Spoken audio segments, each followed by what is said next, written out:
Give y'all some time to get ready.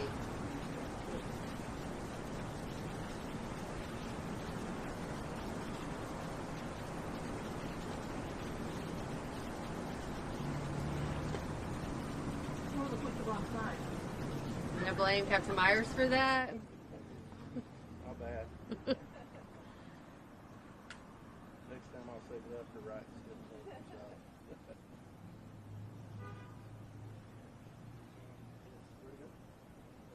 We're good.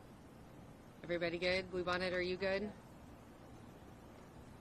All right. Good afternoon. I'm Jennifer Bergman, the Liberty County District Attorney. As you know, Jessica Quintana was arrested this past Friday, October 24th, 2025, and she was booked into the Liberty County Jail. This was based upon an arrest warrant that was issued by the Justice of the Peace for Precinct 4 of Liberty County, Texas. After a thorough review of this matter over the weekend, this morning our office officially charged Ms. Quintana with attempted aggravated assault, serious bodily injury to a family member with a deadly weapon, which is a second-degree felony, and as well as 2 counts of injury to a child causing serious bodily injury, which are 2 first-degree felonies under the Texas Penal Code. The charges stem from an event that occurred on September 29th, 2025 at a residence on FM 1008 in Dayton in the Kennefic area of Liberty County. Deputies with the Liberty County Sheriff's Office responded and were dispatched based upon a 911 call that reported an attempted murder-suicide. When deputies arrived, they found Ms. Quintana unresponsive in a pond on the property, along with 3 of her children, ages 15, 11, and 6. The 11-year-old was found unresponsive, and 2 other children were conscious but clearly in distress. The investigation that has been ongoing revealed that Ms. Quintana intentionally gave her children alcohol and NyQuil and encouraged them to consume those substances before entering the water together. We know they consumed these substances based upon medical and toxicology records, as well as information gathered from witnesses.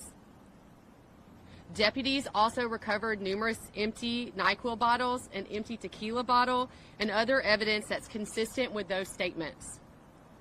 According to the arrest affidavit, Ms. Quintana's teenage daughter told investigators her mother had 2 plans. Plan A was to pack their belongings and to leave the residence.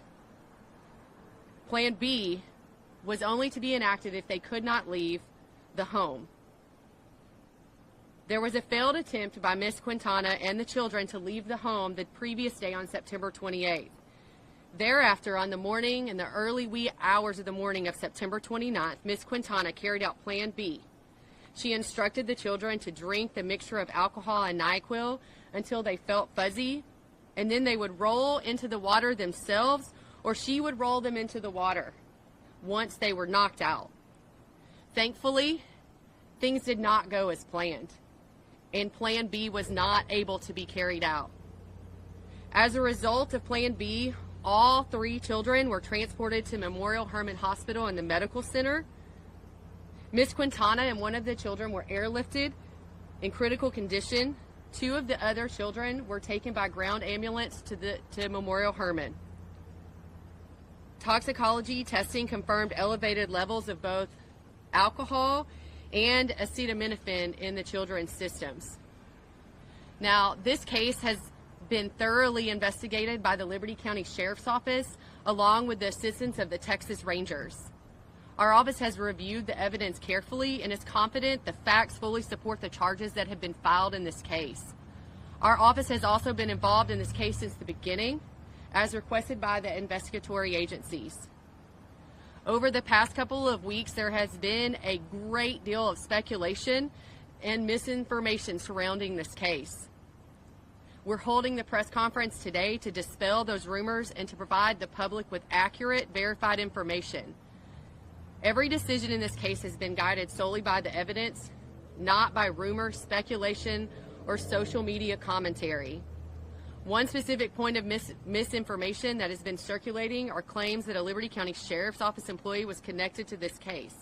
I want to be clear, Ramiro Lozano, referenced in media coverage in the last couple of weeks, is employed by or was or is employed by another law enforcement agency in Liberty County. He was not employed by the Liberty County Sheriff's Office at this time, and he was not associated with this investigation in any manner. Further, based on the facts of this case and the information and evidence that's been uncovered as of today, the father of the children will not be charged with any crimes related to this murder-suicide plot. Now, the duty of a mother is to protect her children, to love them, and to keep them safe from harm, and that's the duty of every parent. When this sacred type of duty is violated, it strikes the heart of a community and demands accountability under the law, and it oftentimes leaves us asking why. Because this case involves minor children and it remains an active prosecution by our office, no additional details can be released at this time. And lastly, I want to extend my sincere appreciation to the Liberty County Sheriff's Office, the Texas Rangers, the medical professionals at Memorial Hermann, and Child Protective Services. They've all worked tirelessly and compassionately in this case. Our office remains steadfast in our commitment to seek justice for these 3 children and to ensure that truth is fully and accurately presented in court. Now, I'm going to entertain a couple of questions. We can do this in an orderly fashion. If it's something I can answer, I'll be happy to do so. If it's not, I'll absolutely let you know. Is there any indication of why these plans were concocted? Was there any evidence of domestic violence? There has not been at this point in time. I can't really comment on that, actually. Is there an update on Officer Lozano? That involves policy violations, potential policy violations at the agency where he was, and our office has we don't investigate that, nor are we involved in those types of things. Are you investigating the father, not for this incident, but are there possibly other charges pending related to this incident? I can't comment on that. So would you say, though, that the plan A was trying to escape or like? I would say that plan A was to leave. And could you tell us what plan he made and how that failed? I can't comment on that. Would you stop her? Thank you. Bluebonnet News. Return to their father? I can't comment on that either. That's a CPS matter and relegated to the CPS court. How was he cooperating with you? Pardon? How was he cooperating with you, or if he has? I can't comment on that either. I'm sorry. So what's next in, he has a $1 billion bond on his case, going to court, and what's next? Charging documents were filed this morning by our office. And so at some point, as soon as the court puts it on a docket, then she will be appearing in whatever court that it falls into. I'm not aware of the court that it's been assigned to at this point. And the matters will at some point be presented to a grand jury.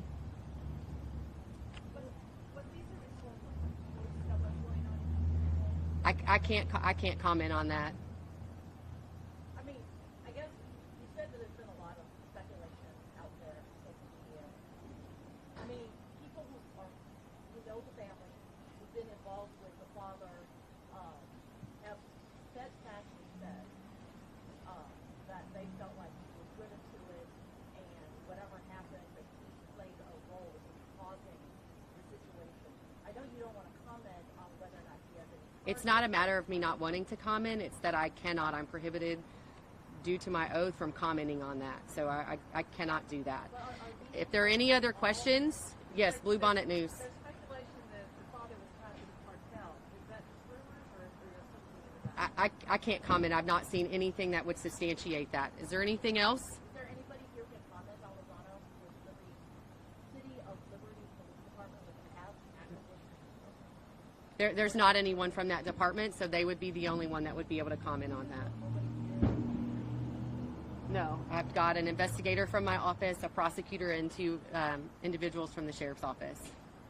All right, if that's all the questions, thank you for being here today.